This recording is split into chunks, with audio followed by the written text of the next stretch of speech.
got this BMW 335, came in on the hook, crank no start, worked back to no fuel. There's no fuel, low, very poor fuel pressure. Never believed that damn gauge right there. This car's got plenty of gas, supposedly. But something to look at, if the actual value is pulled up. Now both of these were set to 52 ohms stuck. So 52 empty. The one that's showing the 6500, it's unplugged. But just for comparison's sake, just to show you, I got to figure out, is it a JBE, is it a cluster, what's going on? But I've got there's 51 ohms, and that's through the fuel sender. So it's consistent with the actual value for an empty tank. So we'll come back and we'll look at them both now. Now they're both the same.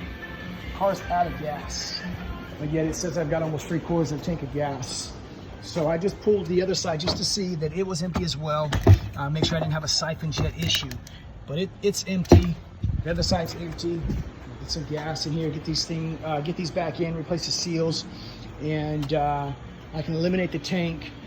It's going to get some gas, but now I've got to figure out, what is it? Is it that cluster, or is it the JBE? JBE is the processor, and it goes CAN to the instrument cluster.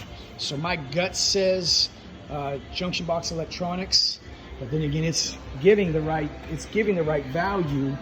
It's consistent. I am in the JBE module, so maybe it's a cluster. So I've got to dig into that. These are always fun, cluster-wise, combi they call it. Let's just see what kind of faults I've got in the combi.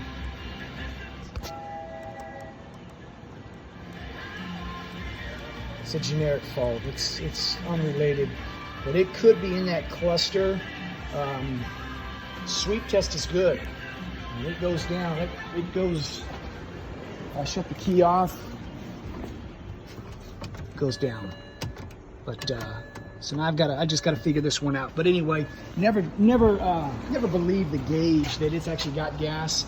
Maybe set your odometer when you put in gas and you've gone and gone and gone, and your gas gauge ain't moving. You may have another issue, and be ready for a breakdown.